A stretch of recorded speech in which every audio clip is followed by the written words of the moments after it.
Time now for our Wednesday music chat. The Beat and actor Samuel Johnson has been cast in the title role of a mini-series depicting the life of this Aussie legend. Tonight we have a rather strong gale warning up in Queensland. Very hot down here in We interrupt the weather to bring you Countdown. Give my regards to John Travolta with you. I want to talk to you and you sort of just don't want to talk about your personal life and everything. Because, I mean, inevitably they ask you. Hiya, dog face. Iggy, how are you, mate? Listen, welcome to the show. The first time I saw you was in Detroit a couple of years ago, live in concert. What's wrong? Don't you set me up? You behave yourself. Well, you know, I mean, he had a lot of challenges to work with now that I look at it from that perspective. For more, we're joined by Triple J presenter Zan Rowe. Zan, good morning. This is a great gimme for any actor, and what fabulous material to work with. Yeah, absolutely. And Channel 7 is going to be behind this mini-series, which will be depicting Molly Meldrum's life. It's kind of ripe for the picking too, because we just celebrated 40 years of Countdown.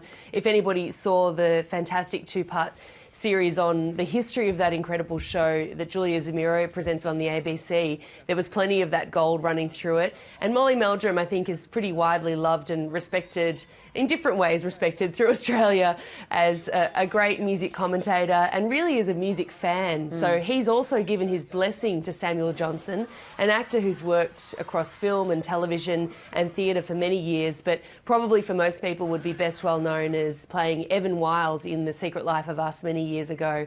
There's no telling when it's actually going to go to air. I think it's just begun production. Right. But Michael Gudinski, interestingly, is one of the producers, the executive producers on this project. And he, of course, is a music industry legend himself, having headed up Mushroom for many years, and I'm sure is a very close friend of Molly's. So I think this one's in good hands. Given the life and times of Molly Meldrum, no way they can do a complete warts and all story of that man's life. Well, there's only so much time in a mini-series, I guess. Not if you want to get a general rating.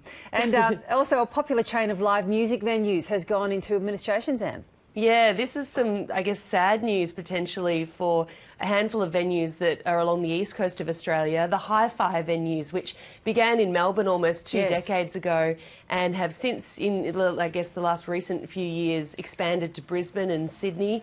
These are the venues that are key to live music because they're around 900 to 1,500 in capacity, and that's quite a hard venue to find. So they've been a great space for live music over many years, particularly in Melbourne.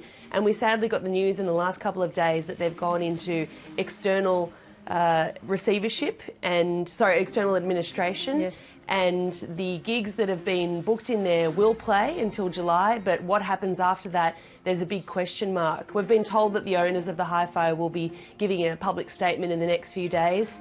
Fingers crossed it's good news, but it's a troubling sign for a handful of venues that have seen a lot of great live music and provided a home for a lot of happy punters as well. Zan, is it potentially a problem of the fact that it actually became a large group? Because when hi-fi started out, of course, it was just a one-off venture. It was one bar that then sort of morphed into a different kind of bar and started playing live music, and then others were added to it. It's possible, isn't it, that some of these could go on under individual ownership? Yeah, quite possibly, and you'd hope for that. Who knows what's going to happen, but absolutely in other business structures and franchises, I guess, you've seen people expand too much and suffer for it, so this could be the reason. I'm not quite sure, but my hope at the end of the day is the same as yours, Virginia, that the live music venues continue on so people can still go out and see bands in that kind of capacity setting. Now, the 40th anniversary of the institution on American TV, Saturday Night Live, that was celebrated just a couple of days ago.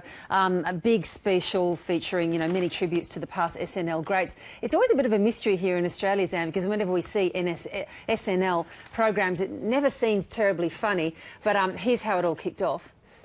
Swing the bears, yeah, that's a ticket. You look marvelous. Yo, Sully, that's wicked. The nerds, the bees, and Toots on the pedal. Razama-dana-dana. Well, isn't that special? It's the chronic white girls of SNL. It's the chronic white girls of SNL. It was a pretty nice rap, that one. I had a look at it online last night, and lots of catchphrases from the great SNL moments there as well. What'd you make of it?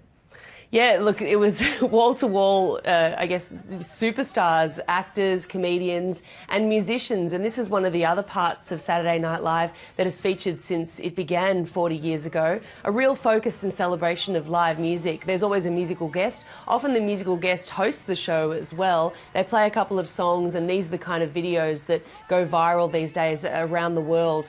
And so many of them came out to celebrate on Sunday night across 3 hours, where they did a huge live celebration of this show. You had Paul McCartney and Paul Simon teaming up. Keith Richards of the Rolling Stones was introducing Paul McCartney on stage, which would have made a lot of people's minds explode.